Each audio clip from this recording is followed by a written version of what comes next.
Hey everybody, Seeley here. Today we're going to do a review video. I got sent out a couple of COLBOR CL100Xs to test out to see if they are usable for photos and or for video. If you've been a viewer of this channel, you know that I don't do a lot of gear reviews. I'm not a big fan of talking about all the technicalities and the specs and all those things. I know those are important things for you to consider, but there's a lot of videos out there that go over those details. What I like to do instead is to show you what it's like to use these firsthand. I want to show you what I can create with these, and then we'll see if it's something that can fit for you in your workflow. I will say, these are pretty cool. They do have pros and cons, and we'll cover those, a little bit more, but it's something that's, it's actually kind of neat. But let's go see what we can do. All right, so here we have the box that came with. There's a lot of technical info on the sides. It does come with the cone. Once you take off the little plastic cap, you have the LED light. Now you can see the size. It does fit almost in the palm of your hand. And then when you attach the speed ring assembly, I don't know what the technical term is, but it snaps on fairly easily and it's pretty snug. Then you have the mounting unit where you can connect it to a light stand. And that was, pretty neat the way that it fits on. It is a bones mount assembly, so we're able to use the glow modifiers on it. So we used a 36-inch octo and then a small strip. You can see here when it's turned on, it's fairly bright. It's actually super bright. I was surprised with how much punch it had for such a small light. And we shot at a small apartment gym. So you have two main control dials. It does have some different effects as well, but I'm not a big fan of using the different effect knobs. But you have the top knob, which has the power settings. If you tap on it once, it'll go up 1% at a time. And if you press and hold, it'll go up 10% at a time. Then the bottom knob is for your color temperature. One thing we did not have at this shoot is we didn't have baby oil. So what we used was cooking oil. Here, Taisha is pumping up. So as you're setting up lights, I definitely tell the model, get a little bit of blood flowing, pump up a little bit, and get ready, primarily in the shoulders and the biceps. You can see here that the model clearly does not work out very much, and so we had to just suck it up a little bit.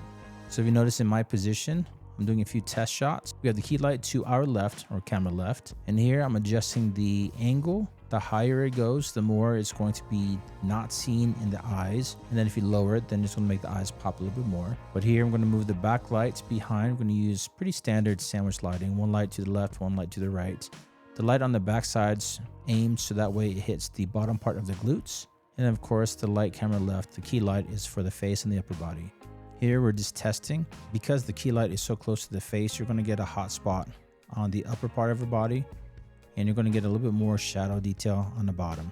Normally I wouldn't use only two lights. I'd have, my go-to light setup would have at least 4 lights, but here we're testing to see how it would look with just the 2.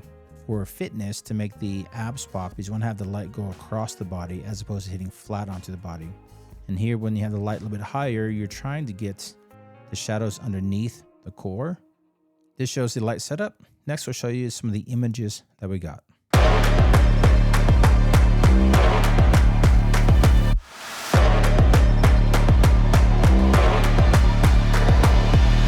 In addition to photo, we also did a little bit of video. That's the beauty, and that's where these lights really tend to shine. Let me show you some of the video clips that we got using these lights.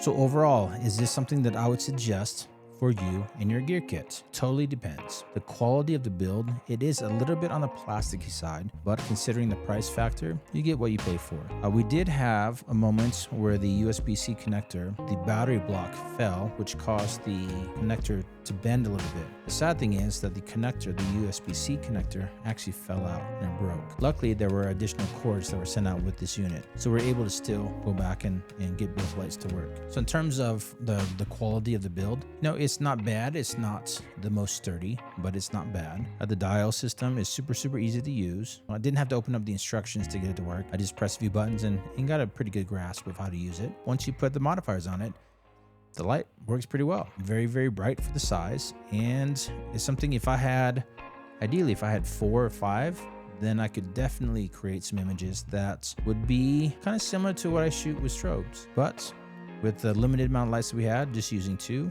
the shots were clean. If you're trying to get into photography and you don't have the budget to get a whole bunch of strobes, I think these would be a good investment to learn how to use light. Hopefully you saw some value. If you did, please leave a comment or a thumbs up down below. And until next time, keep shooting.